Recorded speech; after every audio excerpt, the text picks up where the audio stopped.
वक्ष्ये प्रह्लादेनोदितं पुरा सर्वरक्षाकरं पुण्यं सर्वोपद्रवनाशनं स्वाहा सर्वसम्पत्करं चैव स्वर्गमोक्षप्रदायकं ध्यात्वा नृसिंहं देवेशं हेमसिंहासनस्थितं स्वाहा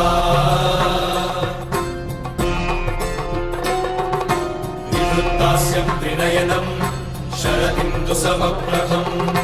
लक्ष्म्यालिङ्गितवामाङ्गं विभूतिनिरुपाश्रितं स्वाहा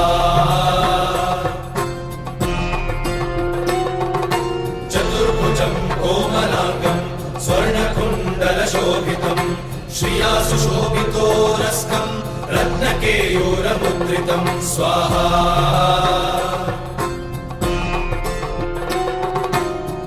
काञ्चनसङ्काशं पीतनिर्मलवाससं इन्द्रादिसुरमौलिष्टस्फुरन्माणिक्यदीप्तिभिः स्वाहा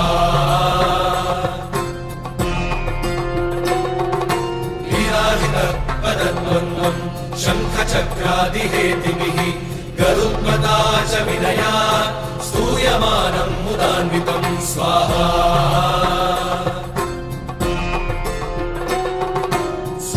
कमलसंवासं कृत्वा लुकवचं पठे नृसिंहो मे शिरः पातु लोकरक्षार्थसम्भवः स्वाहा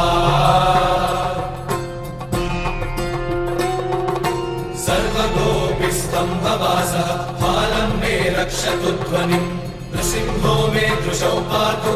सोमसूर्याग्निलोचनः स्वाहा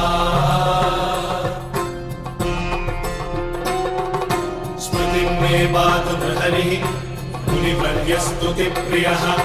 नासं मे सिंहनासस्तु मुखं लक्ष्मीमुखप्रियः स्वाहा सर्वविद्याधिपः पातु नृसिंहो रसनां मम वक्त्रं पात्विन्दुवदनं सदा प्रह्लादवन्दितः स्वाहा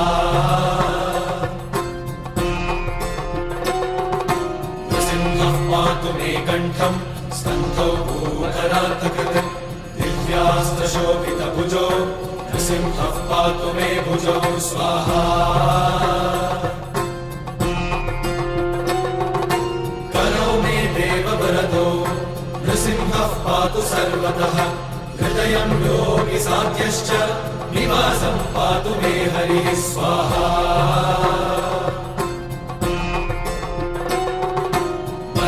पातु हिरण्याक्ष वक्षः कुक्षिविदारणः नाभिं मे पातु बृहरिः स्वनाभि ब्रह्मसंस्तुतः स्वाहा ब्रह्माण्डकोटयः कट्यां यस्यासौ पातु मे कटिं गुह्यं मे पातु गुह्यानां मन्त्राणां गुह्यरूपधृक् स्वाहा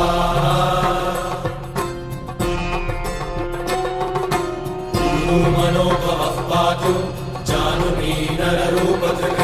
शङ्खे पातु धराभारहर्ता योऽसौर्यकेसरी स्वाहा सुरराज्यपदः पातु पादौ मे बृहरीश्वरः सहस्रशीर्षा पुरुषः पातु मे सर्वशस्तमं स्वाहा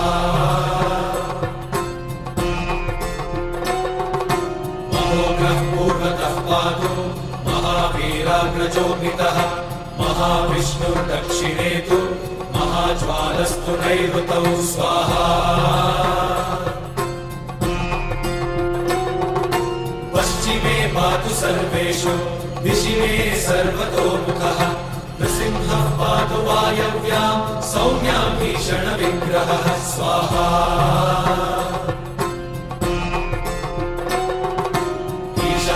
पातु भद्रो मे सर्वमङ्गलदायकः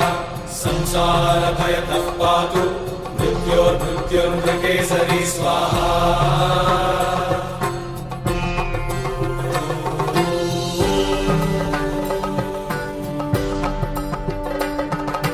गर्जन्तं गर्जयन्तं निजभुजपटलं स्फोटयन्तं हरन्तं